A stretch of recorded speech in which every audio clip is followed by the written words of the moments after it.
The automatic doors to Riverlight Medical Center slid open with a soft whoosh as a small girl, no taller than the reception desk, stepped carefully inside. Her tiny sneakers squeaked on the polished tile floor. She was alone. No one noticed her at first. Everyone was rushing, nurses moving quickly with tablets in hand, visitors speaking in low tones, doctors in crisp coats checking charts. But she didn't stop. Her name was Lila. She was 4 years old and carried herself like she had a mission. She clutched a small, frayed teddy bear in one hand, and a jelly bracelet dangled loosely from her wrist, its colorful beads bouncing with every step. The lobby stretched high above her, a skylight flooding the space with warm daylight that made the floor sparkle like water. Lila tilted her head up, awed. It reminded her of the stars above her room back home, the ones she used to count with her mom before bed. Even though she was trembling slightly, she moved forward. "Bravery doesn't mean you're not scared," her mom had told her once. "It just means you do the right thing even when you are." Her sky-blue dress had tiny daisies sewn along the hem, a little rumpled, like she'd slept in it. A few people passed her by, but no one stopped. She reached the main reception desk, her eyes barely reaching the counter's edge. She stood on tiptoes, stretching her tiny frame upward. The man behind the desk didn't notice her right away. He had his back turned, rearranging files with practiced precision. His name was Dean Walker. At 41, Dean was one of the most well-known figures in the healthcare industry, owning the Riverlight Network and several major medical research firms across the country. His image had graced more magazine covers than he could count, always with a stern face and headlines like "The Relentless Mind of Dean Walker." Today, he wore a tailored navy suit, his dark blonde hair combed without a single strand out of place. Everything about him radiated control, calculation, and distance. "Excuse me," Lila whispered. No response. She tried again, a bit louder this time. "Excuse me, sir." He finally turned. Dean's eyes, steely gray, settled on the tiny girl. His brows furrowed, confusion flickering across his face. He hadn't expected to find a child standing at his reception desk, and certainly not one alone. "What are you doing here, sweetheart?" he asked, his voice low and businesslike. Lila took a deep breath and, in a voice both clear and trembling, asked, "Can you tell me if there's a cure for missing someone? My mom is gone, and it hurts right here." She pressed a hand to her chest. Her words hung in the air like a sudden silence. Around them, the lobby quieted. Phones were lowered. Conversations halted. People turned. A child's voice. A question so raw, so earnest, it cracked through the constant noise of the hospital like thunder in a clear sky. Dean stood motionless. He had been asked thousands of questions in his lifetime. Difficult ones. Technical ones. Questions from investors, journalists, doctors. But none had ever shaken him like this. She looked up at him with wide, serious eyes. Eyes filled with something too heavy for her age. Sadness. Loss. Behind him, his assistant stood frozen, unsure whether to intervene. Everyone nearby watched, unsure what to expect. No one moved. And then Dean Walker, corporate giant, genius entrepreneur, a man not known for warmth, did something no one in that building had ever seen him do.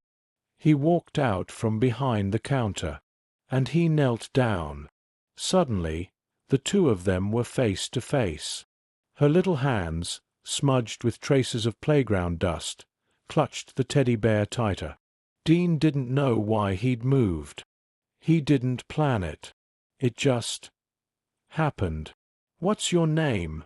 he asked, voice softened. "Lila," she answered. "Where's your family, Lila?" he asked. She hugged her teddy closer. "It's just me now. Me and Mister. Cuddles." Dean swallowed, something sharp catching in his throat. His hands, usually confident and still, fidgeted slightly. He could feel eyes on him from every direction, but it didn't matter. He looked into Lila's tear-stained face and said, gently, "My little one, there's no cure." Lila's head dropped slightly.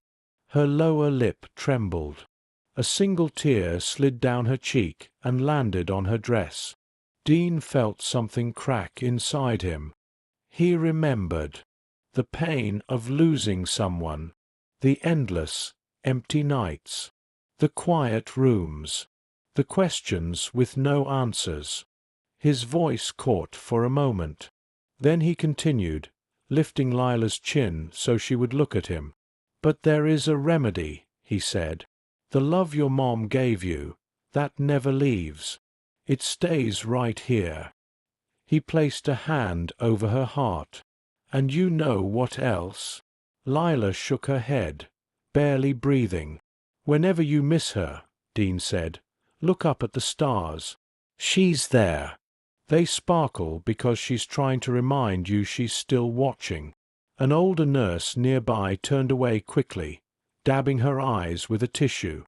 One of the doctors, usually stoic, stood with his arms folded across his chest, his expression unreadable, but his gaze fixed on the scene. "And when your chest hurts," Dean added, "close your eyes and give the air your biggest, warmest hug. She'll be right there." Lila closed her eyes. Her small arms wrapped tightly around the space in front of her. Her breathing, once fast and shallow, slowed. A faint smile crossed her lips, just barely. Dean stayed still, watching her. For a man who'd spent most of his adult life buried in data, forecasts, and projections, he couldn't remember the last time he'd felt something like this. For the first time in decades, he felt a tear roll down his cheek. The building watched silently as the man who was known for being a machine showed that, beneath the suits and success, there was still a heart, one that remembered what it meant to hurt, to lose, to love. And right there, in the middle of the marble lobby, that heart was beginning to wake up again. Dean Walker stayed crouched before Lila, the little girl who had just asked a question that could crack stone. Around them, the clinic began to buzz again. Phones resumed ringing, footsteps echoed, but something in the atmosphere had shifted. People kept stealing glances, as if afraid to blink and miss another miracle. "Lila," Dean repeated gently, still kneeling in front of her. "Are you here with anyone?" She shook her head, curls bouncing slightly. "No, just me and Mister. Cuddles." Dean's brow furrowed. "You came here alone?" She nodded. "You're 4. Almost 5, she corrected proudly, then added, "Mom always said I was good at doing things myself." Dean glanced around, his instincts kicking in. No adults were searching for her. No nurses reported a missing child. And Lila, with her too quiet sadness and teddy bear gripped like a lifeline, wasn't acting. This wasn't a lost kid in a mall situation. Something was off. Way off. "I live nearby," she said, unprompted. "It's not far. I walked." "You walked here?" Dean echoed, stunned. "By yourself?" "There's a lady who sometimes helps me," she said. "Her name is Miss Linda, but she's been real sick lately. She can't climb stairs anymore. So I came." A part of Dean wanted to believe this was exaggerated, a child's imagination. But another part, the one that had just watched her hug empty air like it was her mother's arms, knew better. He stood slowly. "Okay," he said. "How about we get something sweet before you head home?" Lila's eyes widened. "Like ice cream." He smiled. "Exactly like ice cream." They walked together through the lobby. a tall man in a custom suit and a tiny girl in a rumpled daisy dress. Dean felt eyes following them, but he didn't care. At the cafe down the block, they shared a small table tucked in the corner. Lila picked chocolate swirl with sprinkles. Dean ordered coffee he wouldn't drink. He watched as the ice cream left smudges across her cheeks. Her happiness, though brief, was real. But beneath it, he could still see the weight she carried. When the last of the ice cream melted into a puddle in her cup, Dean leaned forward. "Lila, would you mind showing me where you live?" She paused, spoon still in her hand. "You want to see Mama's stuff?" "Yes," he said gently. "I want to make sure everything's okay." She thought for a long moment, then gave a slow nod. "Okay. But it's kind of messy." "I don't mind messy." The walk took less than 15 minutes, but it felt like traveling decades backward in Dean's memory. He hadn't stepped foot in this part of the city in years. The streets here were cracked and uneven. Trash bins overflowed. The buildings were tired, worn down by years of weather and neglect. When they reached the narrow staircase leading up to the 3rd floor, Dean had to duck slightly beneath the rusted light fixture hanging above. "This is it," Lila said, holding up a small silver key. The door creaked open. The apartment was dark. Air hung heavy with dust and something faintly sour, like milk left too long in the fridge. Dean stepped inside behind her, immediately noticing the lack of light fixtures and furniture. There was no art on the walls, no toys on the floor, no sign that a child lived here. Just a worn table, one crooked chair, and a folded blanket on a thin mattress tucked against the living room corner. "That's where I sleep," she said, as if giving a house tour. "Mama and I used to sleep there together." Dean looked at the mattress. No bed frame. No pillow. Just the bare minimum between a child and the floor. He moved slowly through the room. The fridge buzzed weakly when he opened it, nearly empty save for a few slices of bread and an almost spoiled carton of milk. In a cupboard he found crackers, canned soup, and 2 granola bars. "How long have you been alone?" he asked, trying to keep his voice steady. Lila shrugged. "Since Mama went to sleep forever." Dean turned back sharply. "When was that?" "Last week. Miss Linda said Mama's in heaven now." Dean closed his eyes for a moment, trying to process. Her mother had died just days ago. This child had been living here, alone, in silence and shadow, surviving on soup and granola bars. He knelt again, not out of habit now, but necessity. "Lila," he said carefully, "would you come stay with me tonight?" Her eyes searched his face. "Is it safe?" He nodded. "Very safe." She bit her lip. "Can I bring Mama's box?" "Of course." She moved to a small wooden crate by the mattress. Inside were folded shirts, a lipstick tube, a few yellowed photos, and a silver ring. She picked up one photo, a woman with chestnut curls and tired but kind eyes. "That's my Mama. Her name was Rachel." Dean took the photo gently, heart tightening. He didn't recognize the woman, but something about her expression, the way she looked at the camera with fierce gentleness, struck him. Lila packed the contents of the box into a reusable grocery bag. She added Mr. Cuddles and a small notebook covered in stickers. "I'm ready." Dean carried her bag. She held his hand tightly as they walked back down the stairs, leaving the apartment and all its quiet sadness behind. At the curb, his black sedan waited. He opened the door for her, adjusted the seat belt over her small frame, and got in. As they drove through the city, Lila pressed her face to the window. "It's pretty at night." Dean glanced in the mirror. "Yes, it really is." And then, softly, she asked, "Will I be going back there?"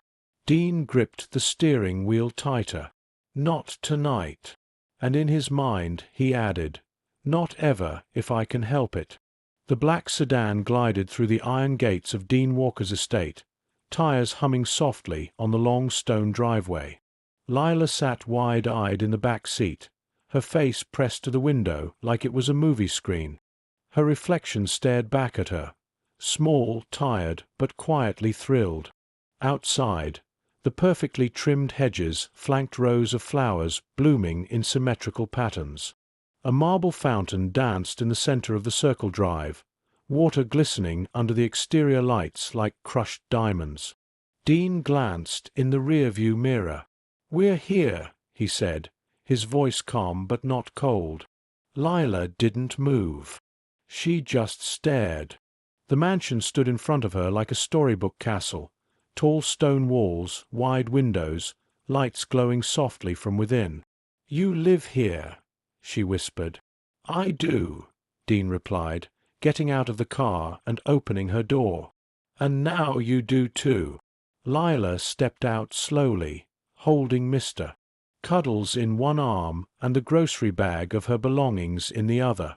Her shoes clicked softly against the stone steps as she followed Dean to the entrance. Before he could reach the door, it opened. A woman in her late 50s with neatly pulled-back hair and reading glasses stood in the frame. She blinked, surprised. "Mr. Walker, we weren't expecting." Then she saw the child. Dean didn't hesitate. "Elaine, this is Lila. She's staying with us." Elaine blinked again, but her voice stayed steady. "Of course, sir." "Welcome, Lila," she said warmly. Lila clutched her bag tighter. Dean turned to Elaine. "Please prepare the guest room next to mine. And something warm for dinner, if the kitchen's still running. Right away." Dean led Lila through the grand foyer. The floor gleamed with marble veined in gray and white, the kind of pattern that looked too perfect to be natural. A chandelier hung above them, massive and intricate, casting a soft glow across the white-paneled walls. "Whoa," Lila whispered. "Is that real glass?" "It is," Dean answered. "Try not to run into it." She giggled, just a little. He took her on a quick tour, pointing out the kitchen, the dining hall with its long polished table, and the living room with shelves that touched the ceiling and a fireplace the size of a car. They reached the kitchen just as the chef, a barrel-chested man with a graying beard and tattoos down both arms, turned around. "This is Harold," Dean said. "Harold, meet Lila." The chef smiled. "Pleasure to meet you, young lady. You hungry?" She nodded. "Can I have mac and cheese?" "You got it." Dean sat at the breakfast nook while Harold prepared the meal. Lila sat across from him, her legs dangling above the floor, swinging slightly. Her teddy bear rested beside her on the bench. The kitchen smelled of roasted garlic and fresh herbs. While Harold stirred a pot at the stove, Dean watched Lila inspect the salt shaker, the napkin holder, and the polished silverware like they were museum artifacts. "You know," Dean said, "you can explore later. The house won't bite." Lila smiled. "I've never been in a house with stairs inside. We've got 12. If you get bored, you can count them." "I will," she said seriously. Dinner was served on a brightly colored plate, intentionally chosen by Harold from a stash of unused kids' dishware he'd bought on a whim years ago. Lila dug in with enthusiasm. "This is the best mac and cheese I've ever had," she declared, her mouth half full. Dean nodded to Harold, who beamed. After dinner, Dean walked her upstairs. Elaine had already turned down the bed in the guest room, fluffed the pillows, and placed a nightlight on the dresser. The room was large, far larger than anything Lila had ever called her own. Pale green walls, soft carpet, tall windows with heavy curtains, and a bed that looked like it belonged to a princess in a fairy tale. She stopped at the threshold. "It's big," she said. Dean stepped behind her. "Too big." She considered it. "Maybe just a little big for one person." He nodded. "You'll get used to it." Lila walked to the bed and placed Mr. Cuddles right in the center. Then she put her grocery bag down and unpacked her mother's box, lining up the few items on the dresser like sacred relics. Dean watched from the doorway. Elaine came in with a fresh pair of pajamas, soft cotton with little stars, and handed them to Lila. "There's a bathroom just through that door if you want to wash up," she said kindly. Lila took the clothes, muttered a shy thank you, and disappeared into the bathroom. Dean waited in the hallway. When she returned, her face was clean, and her curls were damp and clinging to her cheeks. "Bedtime?" he asked. Lila nodded. He tucked her in awkwardly, not quite sure what to do. He fluffed the pillow, adjusted the blanket, and turned off the overhead light, leaving just the nightlight on. "Good night, Lila," he said. She clutched Mr. Cuddles tighter. "Good night, Mr. Dean. You can just call me Dean." She smiled sleepily. "Okay." He stood at the door for a moment, unsure why he didn't want to leave. Finally, he stepped out, leaving the door slightly cracked. That night, Dean lay in his bed staring at the ceiling. He couldn't sleep. Not because of work. Not because of deals or deadlines. But because of the quiet sound of breathing coming from the room next to his. A sound that somehow made the entire house feel less empty. The next morning arrived with streaks of light pouring through the tall bedroom windows. Lila stirred beneath the thick quilt, blinking at the pale green walls, momentarily unsure of where she was. Then she remembered the soft sheets, the nightlight, the man named Dean. She sat up and looked around. Mr. Cuddles had tumbled to the floor in the night. She reached down, retrieved him, and hugged him close. A knock came at the door. "Come in," she called out, her voice hoarse from sleep. Elaine stepped in holding a tray. "Good morning, Lila. Mr. Walker thought you might like breakfast up here today." Lila's eyes lit up at the sight of pancakes stacked high with strawberries and whipped cream. A small glass of orange juice wobbled on the tray beside a blue cloth napkin. "Thank you," she said, surprised that someone had made something just for her. Elaine smiled, placing the tray on the small table by the window. "After you eat, I can show you around the garden if you like." Lila nodded quickly. "Can I bring Mr. Cuddles too?" "Of course." Downstairs, Dean sat in the home office, though he hadn't yet opened his laptop. His coffee had gone cold. He found himself listening for movement above. He wasn't used to that. His mornings were usually silent, marked only by the clicking of keys or the hum of news on mute. Today, there was a different rhythm to the house. The air felt lighter somehow. Elaine passed by the office and peeked in. "She's awake. Had breakfast. Going outside now." Dean nodded. "Thanks, Elaine." She asked if she could bring the teddy bear to the garden. "She's allowed to bring anything she wants," he said softly. Outside, the day was crisp. Birds darted between hedges as Lila wandered the winding paths of Dean's back garden. The trees were tall and well pruned, and flower beds burst with color. Lila reached out to brush her fingers across the tops of marigolds and lavender. Her dress fluttered slightly in the breeze. Elaine walked beside her, pointing out the names of plants, but Lila seemed more interested in the small bugs that scurried along the stones. She knelt down near a beetle, fascinated. "It's carrying something," she said. "Probably a crumb," Elaine replied. Strong little guy. Lila nodded. Like me. Dean watched from an upstairs window, unnoticed. It was the first time he'd seen her in natural sunlight. Even with the weight she carried, there was still wonder in her. That moved him more than he expected.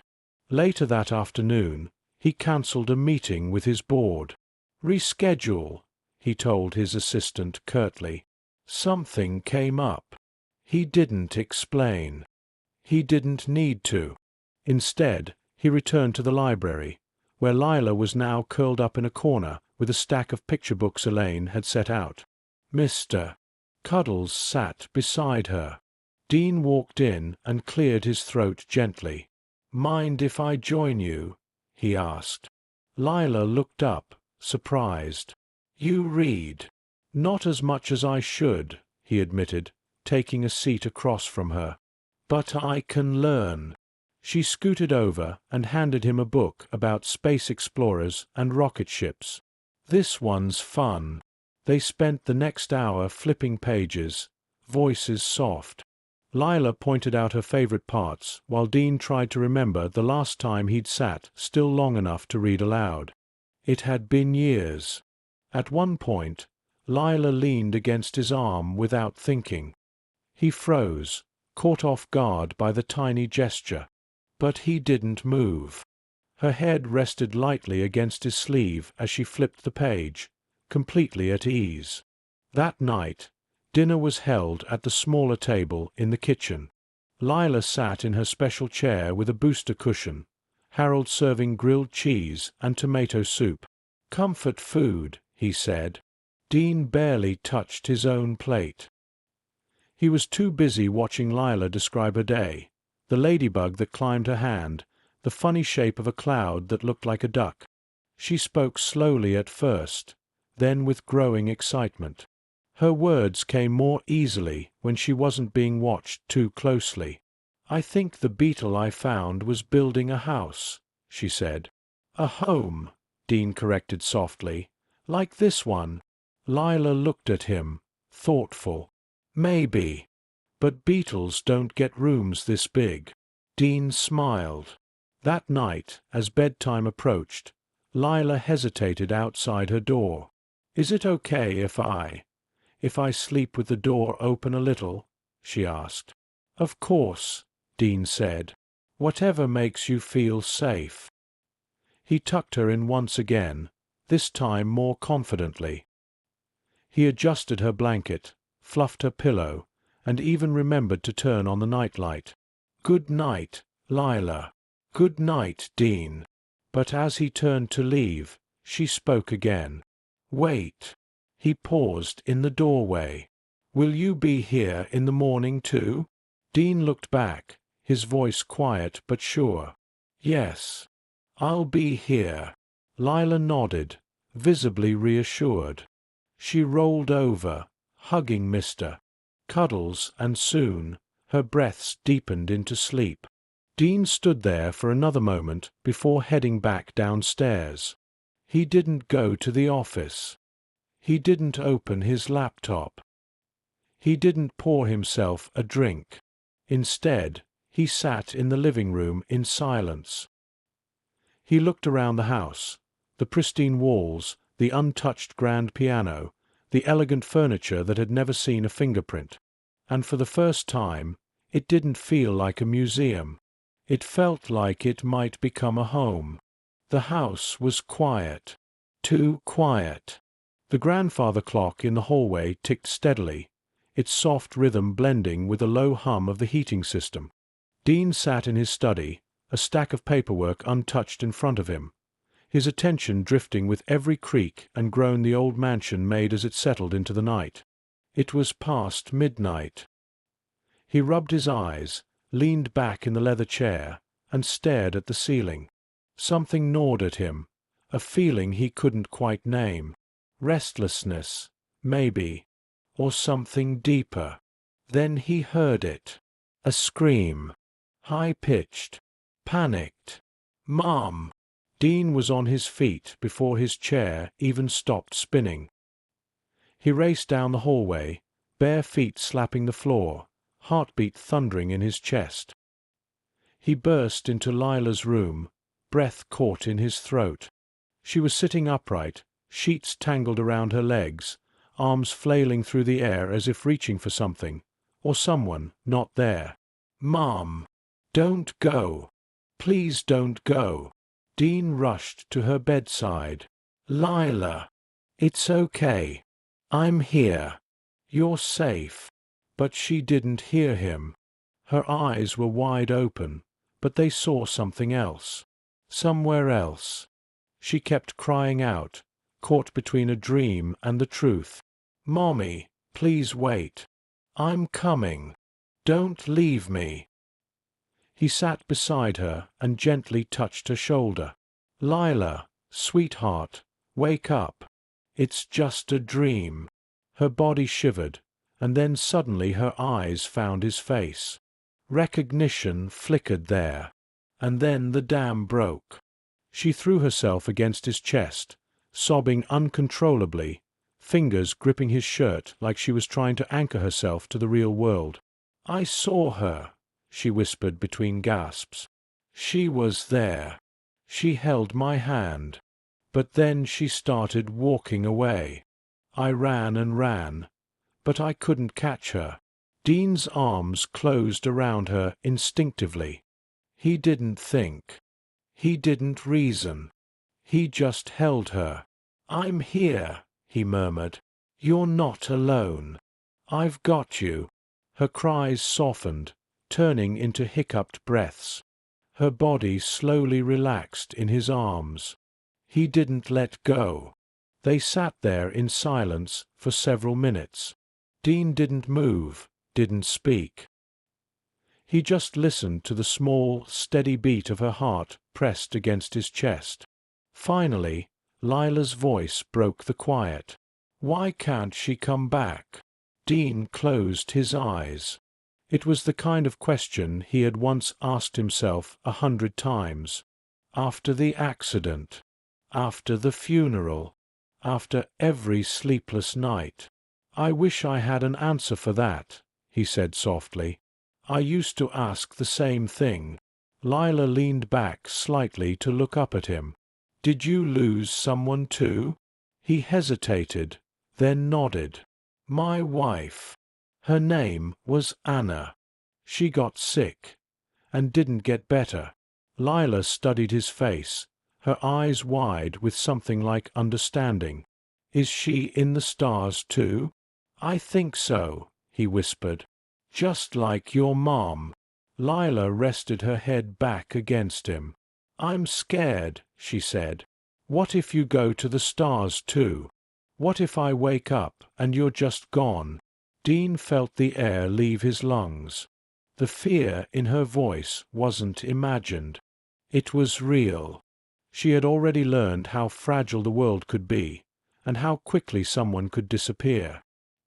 He adjusted his position so he could hold her closer. "Lila," he said carefully, "I can't promise the future. None of us can.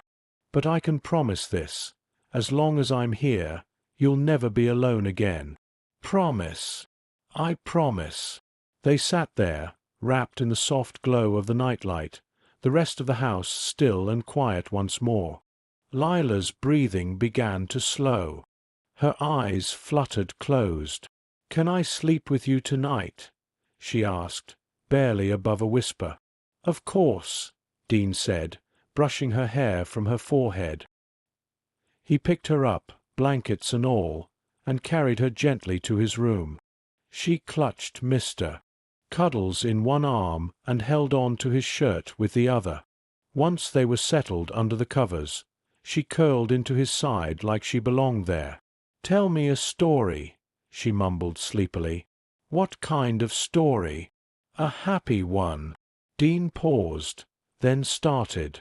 There once was a little girl who lived in a quiet house with tall trees all around. She was small, but her heart was brave. One day, she met a man who had forgotten how to smile, and just by being herself, she reminded him how. Lila gave a tired smile. "That's me," she said, already drifting.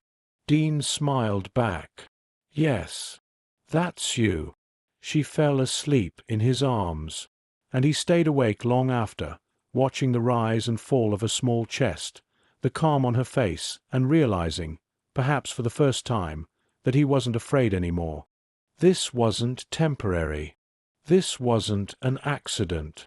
This was the beginning of something permanent. Morning light filtered through the curtains, casting soft golden lines across the bedroom wall. Dean was already awake, lying still as Lila snored softly beside him, one arm slung across his chest, the other wrapped tightly around Mr. Cuddles. It had been 3 weeks since the night she walked into his clinic and asked a question that neither of them would ever forget. 3 weeks of scrambled routines, sleepless nights, bubble baths, pancakes, and impromptu dance parties in the living room. And slowly, the silence that had once ruled his mansion had been replaced with giggles, footsteps, and the occasional scream when a spider showed up.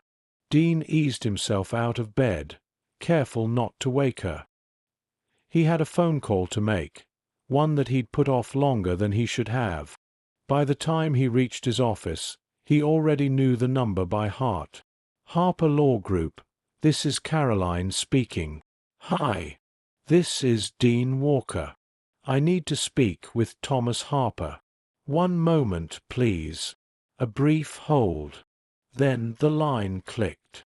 Dean, came a gravelly voice. I figured I'd hear from you soon. I'm ready, Dean said without pause. I need to make it official. I want custody. There was silence on the line for a beat. You've had her this whole time? Harper asked. Yes. I've made adjustments. She's healthy, safe, settled. But I know this isn't something I can just decide alone. You're right, Harper agreed.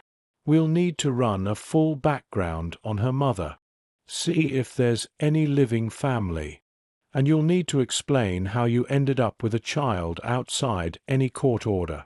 I know how it looks, Dean said, rubbing his temple. But I'm not giving her up to a system that might lose her again. Harper exhaled. Give me the name. Rachel Marlowe, Dean replied. That's the mother. Passed away last month. Lila didn't have anyone else. No father, no extended family that I know of. I'll start digging, Harper promised. You're doing the right thing, Dean. Just be prepared. Family court doesn't always follow logic.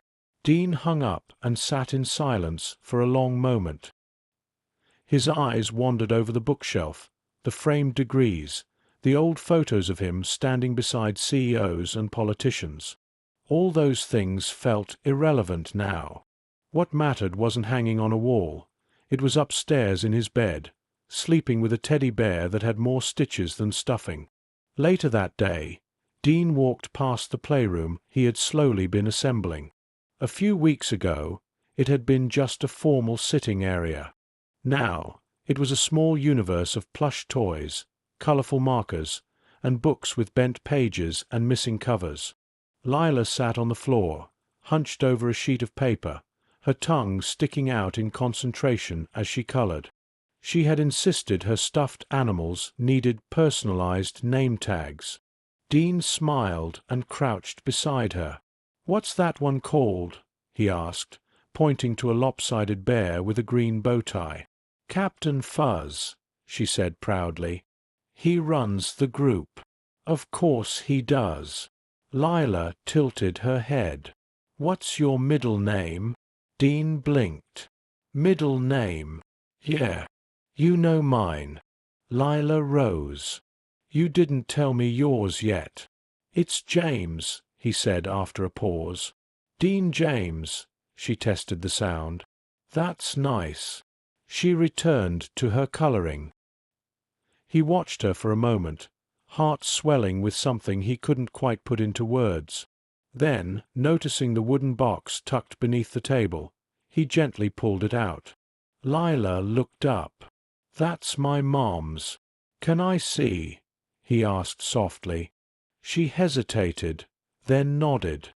"Just be careful." Inside were the things he remembered from her first night at the house: a lipstick tube, a silver ring, some old letters, and a few photos. But one of the photographs stopped him cold. It was old, creased at the corners. A group of college students standing outside a campus library. And there, smiling at the center, was a young woman with a familiar spark in her eyes. Dean's stomach twisted. It was Rachel. Not just a face in a photo. Not just Lila's mother. It was Rachel Marlowe. The same girl he'd met in college. The one who wrote poems in the margins of textbooks. The one he kissed under a canopy of spring blossoms after finals. The one he let go of when his career path demanded a singular focus. He stared at the photo, hands suddenly trembling. Lila noticed. "That's my mom. She said that picture was from college. Did you know her?" Dean couldn't speak for a second. When he looked at Lila again, really looked, he saw it. The same fierce curiosity. The same smile. The same dimple when she tilted her head. "Yes," he finally said, voice rough. "I did." Lila's eyes widened. "You did. I met her a long time ago. We used to know each other very well." Lila blinked. "Were you friends?" "Yes," Dean answered, his throat tight. "Very good friends." She smiled, as if this new connection brought comfort. "She used to sing a song before bed. I forget the words now, but I remember how it made me feel." Dean remembered too. Rachel's voice, soft and sure. He had once told her she could make a stone cry with a lullaby. He looked down at the photo again and felt something stir. Guilt, regret, gratitude, all tangled together. The universe, it seemed, had come full circle. That night, after Lila went to bed, Dean sat in the library alone. The photograph lay on the desk in front of him. He picked up the phone and called Harper again. "I need you to find something else," he said. "What's that?" "Everything you can on Rachel Marlowe.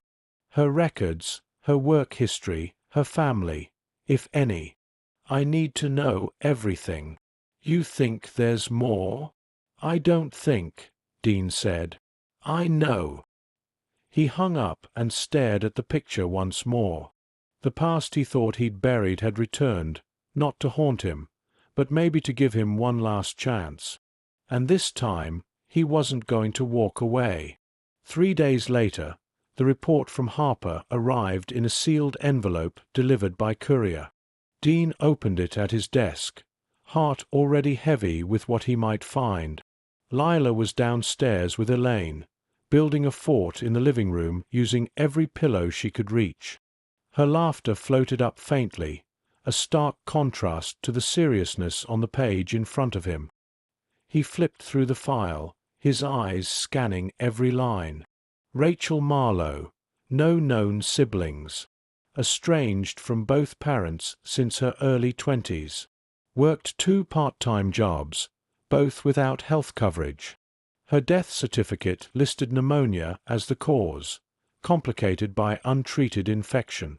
She'd refused hospitalization until it was too late. Dean rubbed his face. According to neighbors, she'd been sick for nearly 2 weeks before anyone realized how bad it was. Miss Linda, the elderly woman Lila had mentioned, had called for help when Rachel stopped answering her door. But by the time paramedics arrived, she was already gone. There were no official records of Lila's father. Rachel had listed unknown on every legal form. No family. No legal guardian.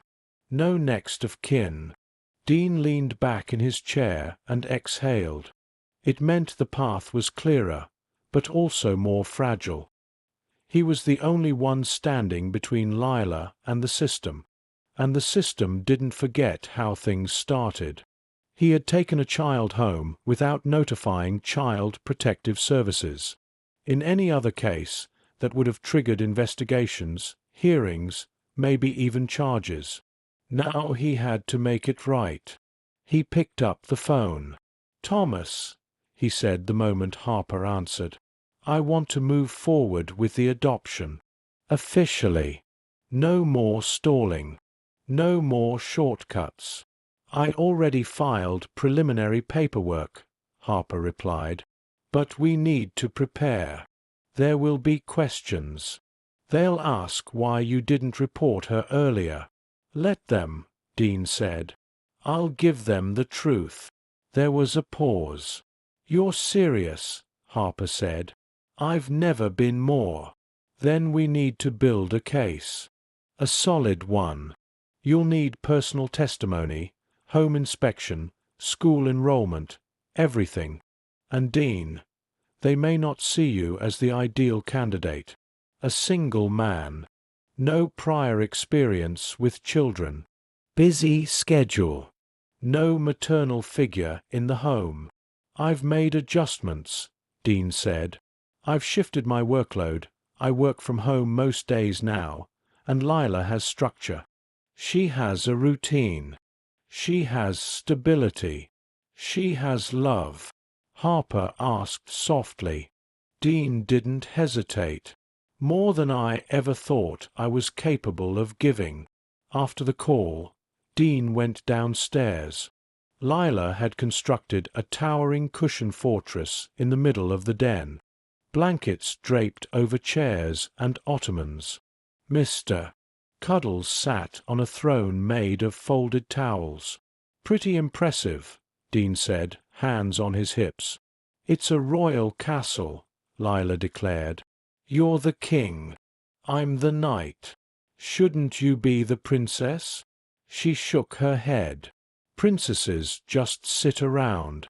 Knights do the saving." Dean smiled. "Then carry on, brave knight." She grinned and saluted him, then ducked back under the blanket flap. That night, he sat with her in her room after dinner. They were building a puzzle together, one of a forest with deer and foxes. "Do you miss your mom every day?" she asked suddenly. Dean paused, looking at the piece in his hand. "I do. I miss mine too," Lila whispered. "Even when I'm happy, I still miss her." "That's okay," he said. "It means you remember." She didn't respond right away. When she did, it was a question she'd never asked before. "Do you think she's proud of me?" Dean looked at her, really looked. Her quiet courage, her gentle heart, the way she carried love and pain in the same breath.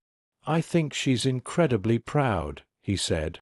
"She'd see how strong you are, how kind, how smart, and she'd smile." Lila smiled too. She had a pretty smile. "I remember. Did she ever talk about me?" "Back then." Dean hesitated. He didn't know whether Rachel had known she was pregnant when they last saw each other. She hadn't reached out. She hadn't asked for help. Maybe she had her reasons. "She didn't mention you," he admitted. "But I think she kept you a secret for a reason. Maybe she wanted to protect you." Lila nodded slowly, as if she understood more than she should. A few days later, a social worker visited the house. Dean had prepared for it. Harper had given him a checklist. The woman, MS. Caldwell, was polite but firm. She asked questions. Lots of them. How long had Lila been living with him? What had prompted him to bring her home instead of contacting authorities? Did Lila attend school? Was she seeing a pediatrician? Did Dean have any parenting experience? He answered each one truthfully. "I didn't contact the state at first," he said. because I couldn't imagine putting her into a system where she'd become just a file in a cabinet. She walked into my life asking if there was a cure for missing someone. I didn't have the answer, but I couldn't let her walk out of my life, either. The social worker took notes, observed how Lila greeted Dean when she came in from the garden, noticed the framed drawings on the wall, the calendar with Lila's first dentist visit, circled in pink, the fridge filled with kid-friendly snacks and leftover pasta in small containers labeled with dates. At the end of the visit, Ms. Caldwell stood at the doorway with her coat over her arm. "She seems happy," she said. "She is," Dean replied. "But that doesn't mean she doesn't still hurt." The woman nodded. "That's what healing looks like. Joy and pain living in the same room." After she left, Dean exhaled deeply. That night, Lila drew something new. She presented it to him after dinner, holding the paper behind her back like a secret. "You can't look until I say." He covered his eyes. "Okay. Now." He looked. It was a drawing of their house, and in front of it, holding hands, were two figures, a tall man with spiky hair and a smaller one with a crown made of stars. Above it were three words, written in uneven but careful handwriting: "Me and Dad." Dean felt something shift in his chest. He looked at her, standing there in her pajamas, hopeful, shy. "Can I call you that now?" she asked. He opened his arms. "You can call me that forever." The courtroom felt colder than Dean expected. The walls were a dull beige, the lighting too bright. A single flag stood in the corner behind the judge's bench, barely moving in the stale air. The rows of wooden pews were mostly empty, save for a few court clerks, the social worker, and Harper seated next to him at the front. Dean straightened his tie, but his hands were clammy. Lila wasn't with him. She was back home with Elaine, who had promised to keep her occupied with cookies, art supplies, and a brand-new puzzle. Dean hadn't wanted her here. This wasn't a space for children, especially not one who had already endured too much. Judge Simmons entered, his black robe billowing slightly as he took his seat. He looked over the file before him, then down at Dean. "Mr. Walker," he said, his tone even but not unfriendly. "This is an unusual petition. You're requesting to adopt a child who is not related to you by blood, whom you did not foster through official channels, and who came into your care through, let's say, unconventional means." "Yes, Your Honor," Dean replied, standing. "Walk me through it," the judge said. "From the beginning. No embellishments." Dean took a breath. "She came into my clinic alone.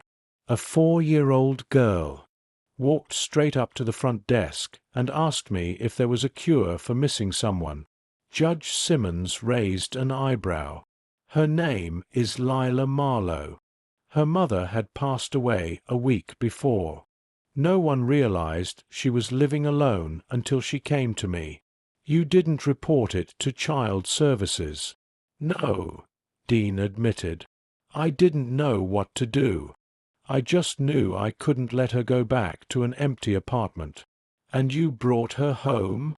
"I did. I made sure she was safe.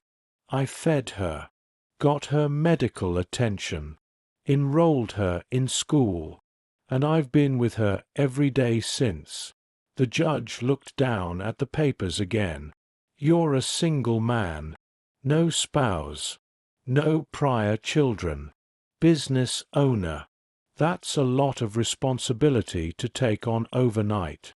"I know," Dean said, "but I couldn't walk away from her. I still can't."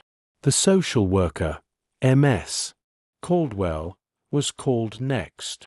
She gave her report in detail, Lila's emotional progress, her improved health, her comfort in the home.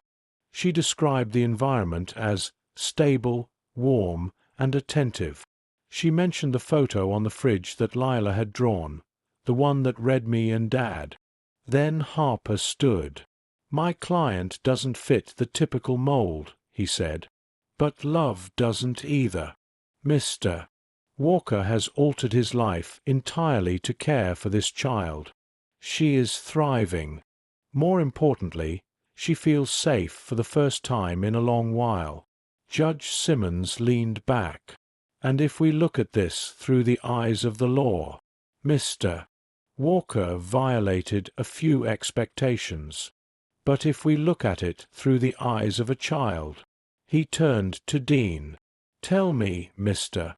Walker, why are you doing this? Why fight so hard for a child you didn't even know existed a month ago?" Dean swallowed. "She saved me," he said, voice low. "Before Lila, my life was full of meetings, contracts, and empty rooms. I thought I had everything, but I had nothing. She reminded me what it means to care about something, someone, more than myself." He paused, his voice beginning to crack. "I'm not perfect. I've made mistakes. But I would give everything to protect her. She's not my blood, but she's my heart. I didn't choose to meet her, but I choose her every single day since." The courtroom was silent. Then the judge cleared his throat. "I'm going to take a short recess to review everything. We'll reconvene shortly." As the judge stood and exited, Dean sank into the bench beside Harper. His chest was tight, his fingers twitching against his knees. He had no idea if his words had been enough. The next 30 minutes crawled by. When the judge returned, his face was unreadable. He took his seat and adjusted his glasses. "I've reviewed all documentation, testimonies, and reports, and though this case is unconventional, I believe family isn't always born, it's built." He looked directly at Dean. "Therefore, I approve your petition. Effective immediately, Lila Rose Marlowe will be legally adopted and recognized as Lila Rose Walker." Dean didn't breathe for a full 3 seconds. Then he stood slowly, lips parting in disbelief. "Congratulations, Mr. Walker," the judge added. "She's officially your daughter." Dean blinked hard, his vision swimming. He barely heard Harper whisper, "You did it." Outside the courthouse, the sun had come out in full. Dean didn't wait. He drove straight home, faster than he probably should have. The moment he stepped through the door, he called out, "Lila!" Her head popped out from behind a fort made of couch cushions and bedsheets. "You're back." He knelt on one knee as she ran toward him. He caught her, lifting her into the air. She wrapped her arms around his neck.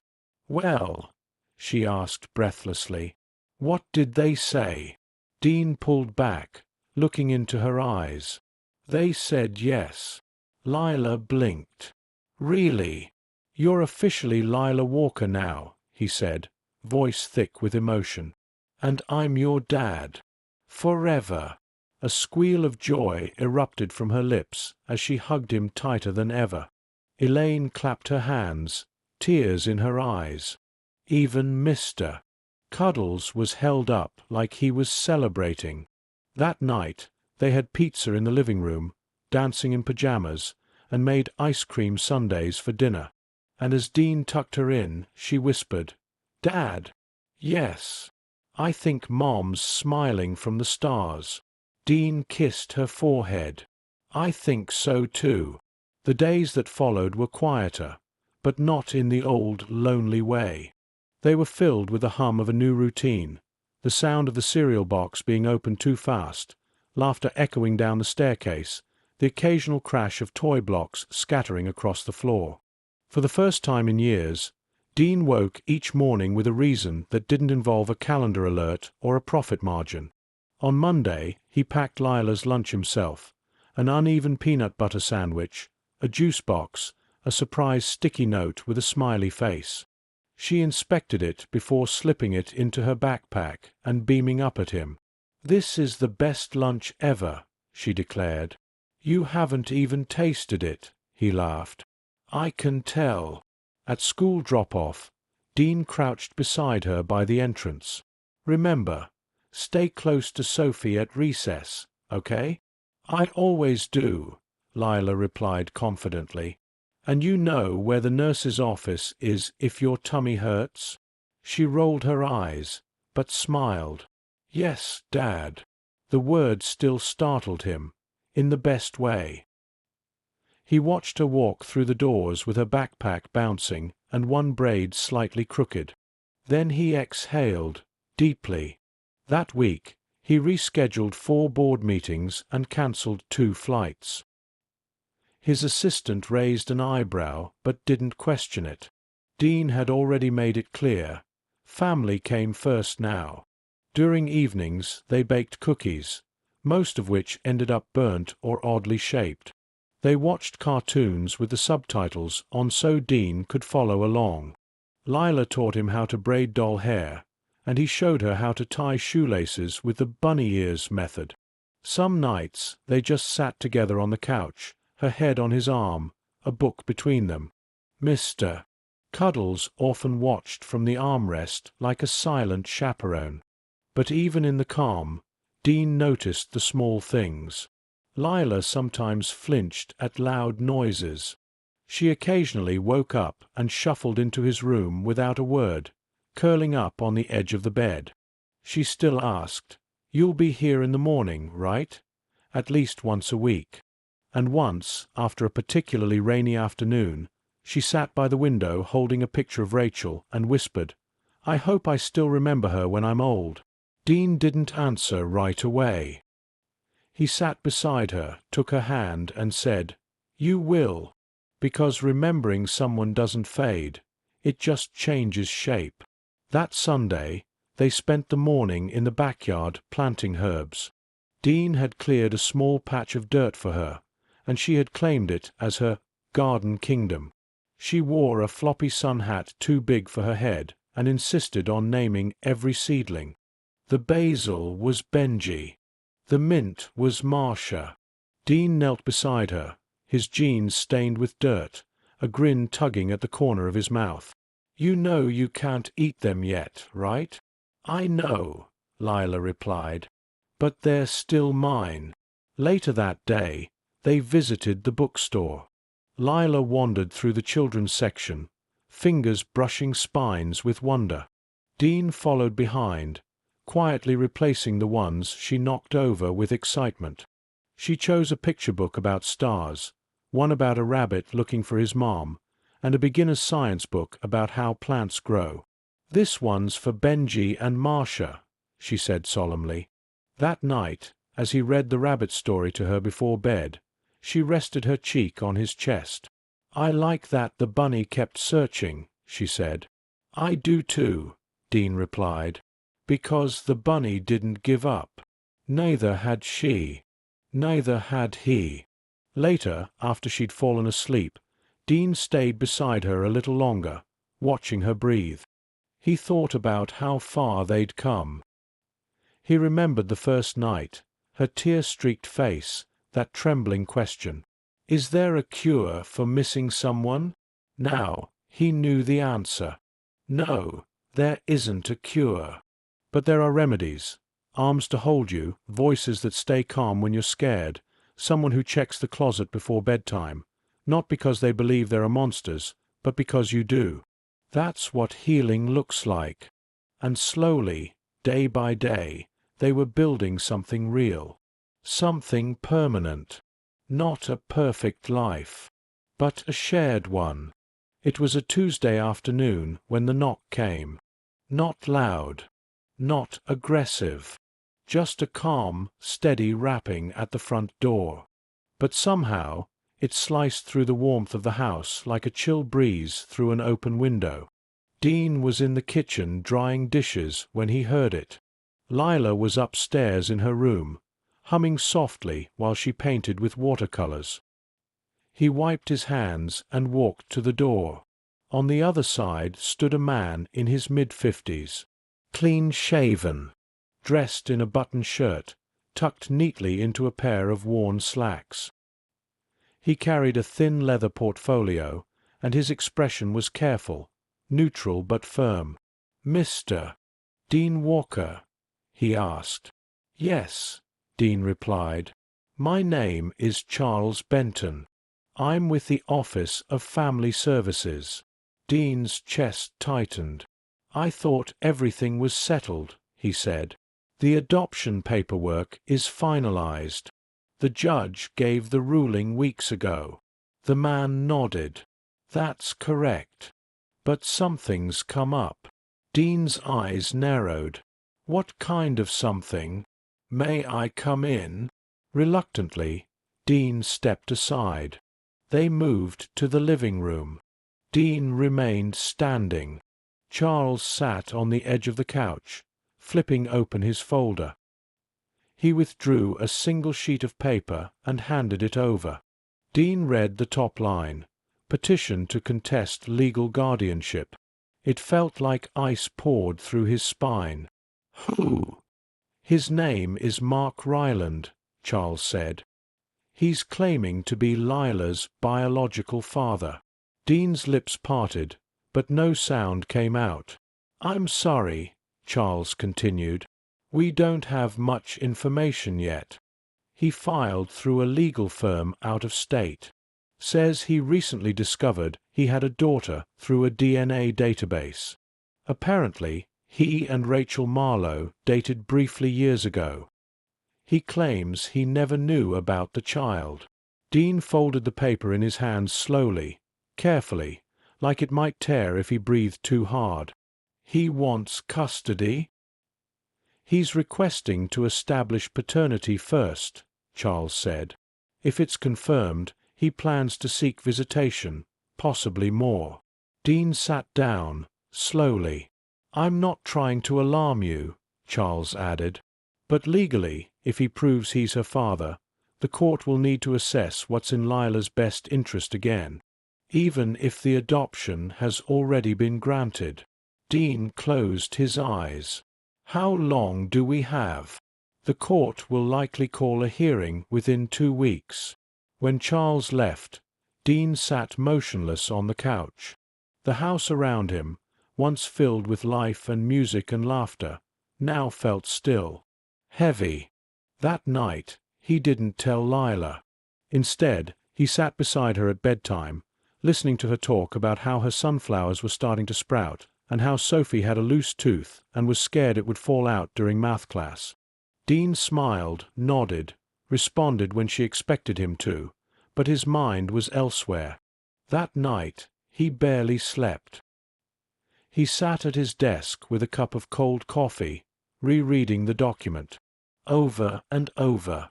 He knew this was possible, knew that Rachel's file had listed the father as unknown, knew that secrets had a way of rising up eventually.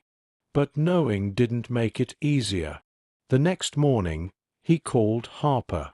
"We'll fight it," Harper said firmly. "Don't panic. We've got evidence of stability, of consistent care. The judge already ruled in our favor once." "He's her blood," Dean muttered. "That might matter more than anything else." "Not always," Harper replied. "Courts look at relationships, bonds. And you and Lila, you're a real family. That counts." Still, over the next several days, the house felt different. Lila noticed. "You're quieter," she said one evening while brushing her doll's hair on the couch. "Are you sick?" "No," Dean replied. "Just thinking. You're not gonna go away, right?" Dean looked at her, heart-breaking. Never. But even that promise, for the first time, felt vulnerable. The following week, Dean received a court summons. The hearing was scheduled. Lila's life, their life, was about to be evaluated again, and this time Someone was trying to take her away. Dean decided she needed to know.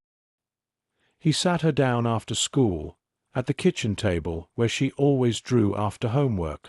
"There's something I need to talk to you about," he said gently. Lila put her marker down and looked at him. "There's a man. His name is Mark. He says he's your biological father." Her face twisted in confusion. "But I already have a dad." Dean felt a lump rise in his throat. "You do," he said, "and I love you more than anything. That doesn't change. Ever. Then why is he here?" Dean hesitated. "He didn't know about you. Not until recently. And now he wants to meet you." Lila was quiet. "Do I have to go with him?" "No," Dean said quickly. "No one's going to take you anywhere. But there's going to be a meeting, and we'll talk about what's best for you. That's all." He thought for a moment. "Can I say no?" Dean blinked. "Yes," he said. "Your voice matters. A lot." Lila picked up her marker again and started coloring. After a while she said, "He doesn't know me.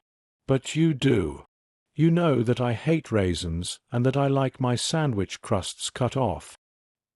He doesn't know how to fix my blanket at night or that I get nervous when there's thunder."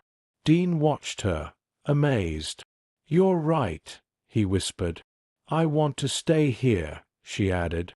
"This is home." He reached across the table and squeezed her hand. "Then we'll fight. Together." That night, Dean called Harper back. "I don't care who this guy is," he said. "We're not giving up."